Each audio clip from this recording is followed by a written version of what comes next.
O cientista político Alexandre Bandeira esteve mais cedo em nossos estúdios em Brasília para explicar como fica o futuro político do ex-presidente Lula. Ele conversou com o padre Roger Araújo. Boa noite a você que nos acompanha no Canção Nova Notícias. Direto aqui de Brasília, vamos procurar analisar as consequências do julgamento de ontem no Supremo Tribunal Federal. Eu estou aqui com o analista político Alexandre Bandeira, que nos acompanha sempre nessas análises. Alexandre Bandeira, na verdade, o julgamento começou ontem à noite, mas terminou praticamente hoje, né? Eu vou dizer que toda a repercussão, já que ele acabou quase 1h da manhã, veio acontecer nos telejornais a partir de 6 horas da manhã. Então, esse julgamento de hoje, ele realmente ganhou corpo somente no dia de hoje, né? O que significou esse resultado da votação do habeas corpus do presidente Lula ontem? Olha, houve um passo importante do ponto de vista do próprio Supremo mostrar para a sociedade o que pensa com relação a esse assunto, e o que ficou muito claro para a sociedade é que ainda é um Supremo que não tem uma decisão tomada e pétrea, né? Então, provavelmente esse assunto deve voltar à discussão do Supremo Tribunal Federal e podemos ver uma revisão dessa decisão ainda nesse ano, o que ainda deixa esse ambiente político ainda um pouco estável, principalmente porque a gente está em ano de eleição, né? Agora, depois desse julgamento, o presidente Lula vai ser preso? O que depende agora é basicamente um último recurso, que é o chamado embargo dos embargos. Esses embargos geralmente não são acolhidos pelo tribunal, porque eles são vistos como uma forma de ganhar tempo pelos advogados de defesa.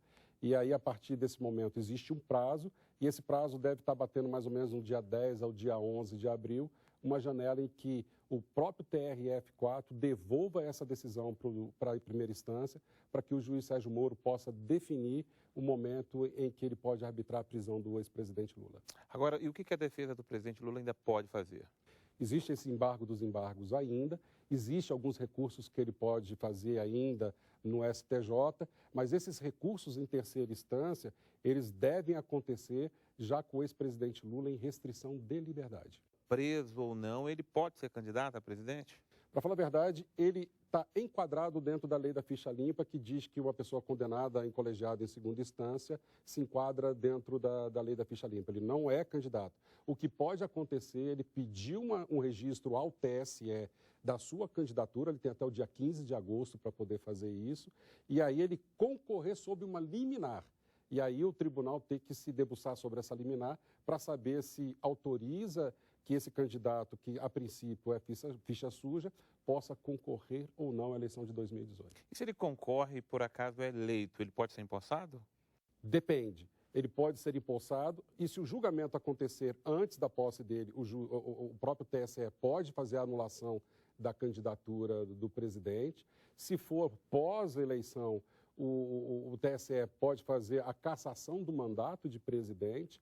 Então, ou seja, existem situações em que a decisão do TSE terminativa vai determinar se ele possa ser candidato ou então se há uma cassação do diploma dele enquanto presidente da República. Bom, Alexandre, obrigado mais uma vez por estar aqui conosco nos esclarecendo. Sempre bom conversar com você. Sempre estão aqui à disposição de vocês para todos os momentos que a gente tiver que falar e destrinchar esses momentos da vida política brasileira. Eu agradeço, então, ao Alexandre Bandeira por nos conceder essa entrevista e voltamos, então, aos estúdios do Canção Nova Notícias.